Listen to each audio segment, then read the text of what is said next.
Ashama daawwattoota Oromaan akkam jirtu har'allee viidiyoo ajaa'ibaa isiniif qabadhee dhufeetin jira. Namoonni telegiraama bilbila keessan irraa qabdan hanga dhumatti viidiyoo kana daawwadhaa. Faayidaa guddaa isiniif qaba. Akkuma beekamu yeroo ammaa kana telegiraama irratti maallaqa gurguddaa namoonni baay'een irratti dalagaa jiru. Akkasumallee gara fuulduratti illee jechuudha.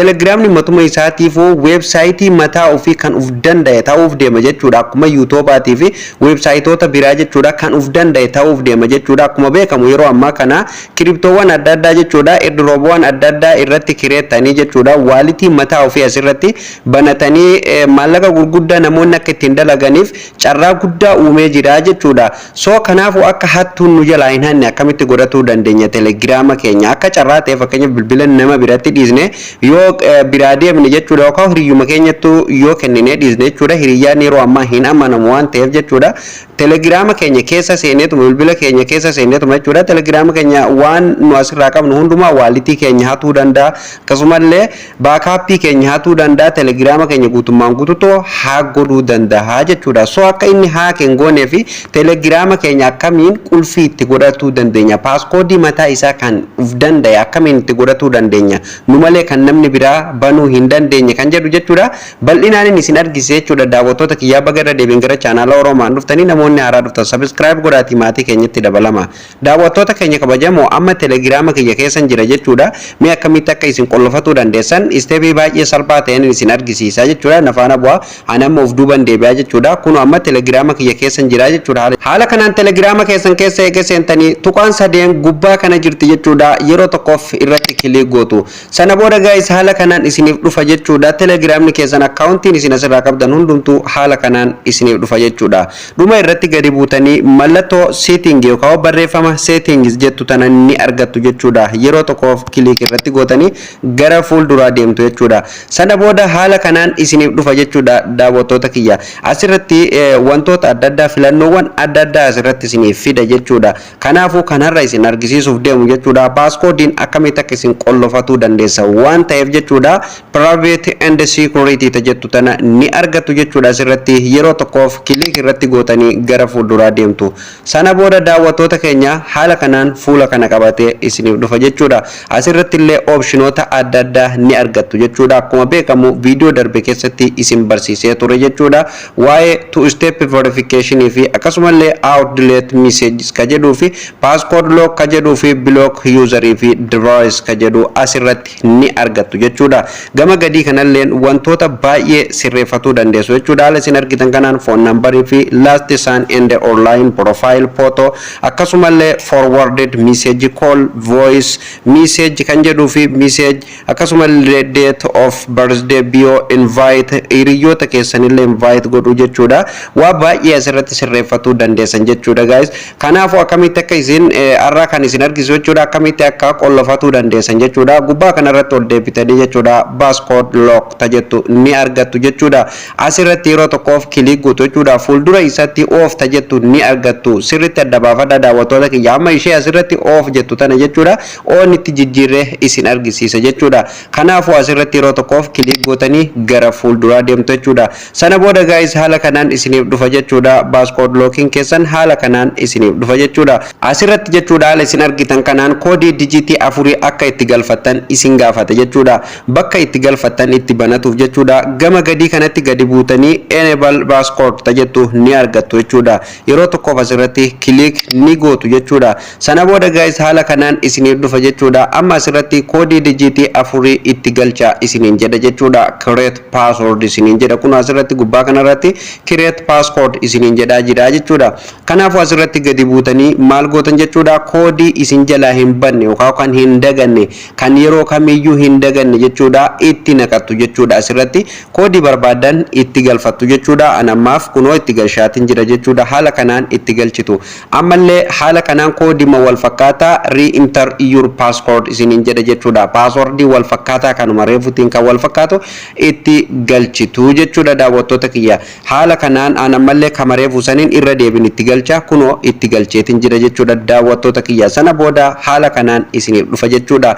Amma koodiin keenya kan itti galchine yookaan passwordiin keenya success nuuf tahee jira jechuudha. Nuuf milkaa'ee jira jechuudha.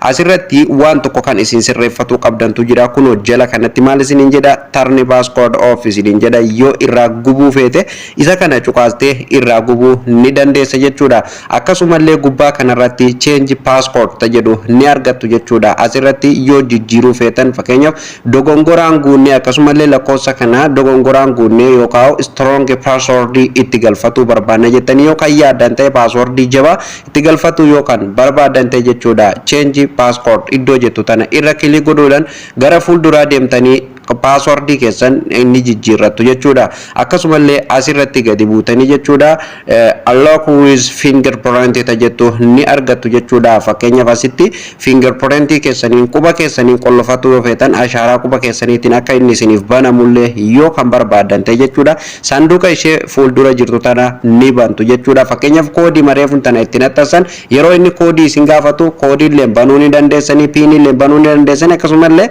fingerprint quba keessan yookaan ashaaraa quba keessanilleetiin akka isiniif banamuuf jechuudha. Daawwattoota kiyya isa kana ni bantu jechuudha. Yoo ashaaraa qubaatiin akka hin banamne barbaadan jechuudha sanduuqa kana cuftanii ni dhiistan jechuudha. Kuni garuu baay'ee filatama jedheetii yaada. Ashaaraa qubaatiin banuun baay'ee gaariidha. Kanaafuu haala kana sanduuqa bantanii dhiisuu hin dagatinaa jechuudha. Bakki importantii kan taate immoo asirratti jechuudha. Daawwattoota kiyya outlook jedhu kana ni argattu jechuudha. Fakkeenyaaf daqiiqaa meeqatti yeroo namoonni fakkeenyaaf telegiraama kana keessa seenanii keessaa bayan jechuudha. Daqiiqaa meeqatti ifaan fuulaa akka cufamu kan isin gaafatu jechuudha. Bakki murteessan asi jechuudha daawwattoota kiyya. Kanaafuu yeroo tokkoof irratti kilik gootu sana booda haala kanaan isiniif dhufa. Telegiraama keessa seennee telegiraama keessa yeroo nu baane daqiiqaa tokko yeroo ture sana boodan ufii isaatiin akka qulfii gaafatu yookaan ashaaraa quba keenyaa gaafatu yoo kan barbaadan ta'e in 1 minute ka jedhu kanarra ni kaayyattu jechuudha. Akkasumallee daqiiqaa 5 taa'ee haa cufamullee yoo barbaadan kunoo jala kanatti jechuudha 5 minute jirti 1 hour sa'aan tokko jira jechuudha. Akkasumallee 5 hour sa'aan 5 jira jechuudha. Haala kanaan irra kaayyattu jechuudha. Kana hundumarraayyuu ani akka kootti filatamaan jechuudha 1 minute ka jedhu kanarra yoo kaattan baay'ee filatamaadha jedheetiin amana. Akkasumallee yeroo fakkeenyaaf hiriyoota keessanitti bilbila keessan ni kennitu jechuudha. Akka carraa ta'e namoonni nama waliin jirutti bilbila ofii kennu hin dhiisu jechuudha. Yeroo itti kennitan telegiraama keessa yeroo isin baatan daqiiqaa takka boodan ufii isaatiin automaatikaalii bilbilli keessan isa harkatti cufame ashaaraa yookaan piinii isin itti guutattan dijitii 4 kana isa gaafata jechuudha. Hamma dijitii kana itti guutuu fi akkasumallee ashaaraa quba isaatiin banuu danda'utti hin banamu jechuudha. Koodii keessan argatu malee tasumallee telegiraama keessan keessa hiriyaan keessan seenuu hin danda'u jechuudha. Kanaafuu maal gootan asirratti gadi buutanii egaa haala kanaan irratti deebifatanii dan iddoon jettu as jirti dan ni cuqaastu jechuudha. Sana booda daawwattoota kiyya haala kanaan jechuudha irratti deebifannee jirra. Waanuma hundaayyuu amma umurreeti jira jechuudha. Kanaaf haala kanaan jechuudha telegiraama keessan salphumatti harkatti galfatu ni dandeessu jechuudha. Amma uf duuba deebinee jechuudha yoo kan ilaallu ta'e bakki reefun tanaa passport lock off nuun jettu sun jechuudha. Kun amma fuulduratti on jettee jirti jechuudha. On nuuf taatee jirti jechuudha daawwattoota kiyya. Haala kanaan isteepii baay'ee salphaa ta'een jechuudha. Telegiraama keessan qollofattanii harkatti deebifatu ni dandeessu jechuudha. Namoonni kamiyyuu jechuudha telegiraama keessan amma booda waalitii keessan ta'e waan tokko arguu hin danda'u jechuudha. Isin kan eeyyamtan ta'e malee jechuudha. Kanaafuu akkuma beekamu telegiraamni yeroo ammaa kana jechuudha akkaawuntii jabaa fi akkasumallee akkaawuntii mataa ofii kan uf danda'e jechuudha ta'ee jira jechuudha. Akkasumas akkuma weebsaayitoota biroo maallaqa gurguddaa namoonni irraa dalagaa jira jechuudha. Akkuma beekamu yeroo ammaa kana erdoroppoonni adda addaa asirratti kireet ta'anii jechuudha waalitii mataa ofii kan qaban jechuudha. Asirratti hojjetamaa jiran jechuudha. Namoonni hin beeknelleen akkaataa itti hojjetan chaanaala keenya jala seentanii ilaaluu ni dandeessan jechuudha. Erdoroppoowwan adda addaatiin malee jechuudha telegiraamni matuma isaatiifuu akkaataa maallaqni irratti dalagamuu danda'u jechuudha. Ofii isaatiin gadi nu dhiisee jira akkuma yuutuubaatii fi akkuma feesbuukaa monetization seera isaa guunnee jechuudha. Sana boodan gara maallaqaatti ce'uu ni dandeenya jechuudha. Kanaafuu dirqama qulfii itti godhatuun dirqama jechuudha. Akka namoonni akkaawuntii keenya nu duuballee seenanii hin hanneef jechuudha dirqama itti godhatu qabna jechuudha.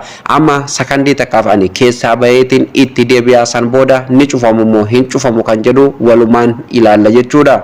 Ani amma kunoo telegiraama kiyya keessaa alatti bayeetiin jira jechuudha. Haala isin argitan kanaanii daqiiqaa tokko boodan ittiin deeba jechuudha. Telegiraamni isa kana yeroo tokko irratti cuqaasna. Cufame moo hin cufamne yookaan qollofame moo hin qollofamne ka jedhu jechuudha. Walumaan ilaalla jechuudha. Kunoo amma daawwattoota kiyya yeroon keessatti deebu jechuudha. Haala kanaan jechuudha asirratti na gaafata jechuudha. Amma asirratti log to use telegram naan jedha jechuudha. Kanaafuu amma asirratti fingerprint na gaafata jechuudha. Kunoo jala kanatti dubbistanii adda baafatu ni dandeessu jechuudha. Fingerprint keenya akka irra keenya yookaan ashaaraa quba keenya nu gaafata jechuudha. Akkasumallee jala kanatti US pin nu jedha jechuudha. Pin nu gaafata jechuudha. Kanaafuu bakka reefu tanaan ashaaraa quba keessanii irra akka isiniif ashaaraa quba keessaniitiin isiniif dalagu sanduuqa san banaa isiniin jedha san haala kanaan dhufee isin gaafata jechuudha. Yookaan pin ma keessan isin gaafata jechuudha. Yoo ashaaraa quba keessaniitiin banuu hin barbaannellee jala kanatti gadi buutanii pin tajettu tana ni cuqaastu jechuudha. Sana boodan haala kanaan isinii dhufa jechuudha. Asirratti yoo barbaadan ashaaraa quba keessaniitiin kunoo asiin banuu dandeessan bilbila ashaaraa qabuu fi akkasumallee piini ma qofaa yoo banuu barbaadanillee piini reefuun tan itti galchitan haala kanaan itti guuttu jechuudha. Sana booda daawwattoota kiyya haala kanaan jechuudha telegiraama keessan keessatti isin deebisa jechuudha. Egaan daawwattoota keenya kabajamoo haala kanaan telegiraama keessan guutummaan guututtuu harkatti deebifatu ni dandeessu jechuudha. Akkasumallee telegiraama keessan hattoota irraa bilisa godhatu ni dandeessu jechuudha. Shakkii tokko malee nama barbaadanitti bilbila keessan yoo kan kennitan ta'e namni sun hanga paaskoodii keessan yookaan ashaaraa quba keessaniitiin isin battaniifitti telegiraama keessan keessa seenuu gonkumallee hin danda'u jechuudha. Barnoonni irra isiniif qabadhee dhufellee jalqabaa kaafnee kan hanga ammatti waliin ilaalaa turre kanaan namoonni hanga ammaa chaanaala Oromaaniif haaraa taatan subscribe gochuudhaan miseensa maatii keenya akka taatan asumaan isinitti dhaamuu barbaada. Akkasumallee viidiyoon keenya guyyaa guyyaan wanti nu gadhiifnu qabiyyeen keenya ofii isaatiin akka isin dhaqqabuuf mallattoo all notification irra keessanii nu hordofuu hin dagatinaa jechuudha. Barnoota keenya irraa bakki isiniif hin galin yoo kan jiraatu tahee komentii jalatti na beeksisuu hin dagatinaa. Viidiyoon keenya yoo isin gammachiise please like tuquu hin dagatinaa. Linkii chaanaala keenya copy godhuudhaan hiriyoota keessaniif waliif erguu hin dagatinaa isiniin jedha. Chaanaalli keenya chaanaala barnootati akkasumallee barnoota teknooloojiitii fi business online irratti bal'inaan kan hojjetu jechuudha. Chaanaala keenya keessa seentanii dhibee jawwaala keessanii wal'aannatu hin dagatinaan dhaamsa kiyya jechuudha. Barnoonni har'aaf qabadhe asuma irratti kan goolabamu ta'a. Barnoota itti aanuun hamma walitti deebinutti turtii gaarii qabaadhaa.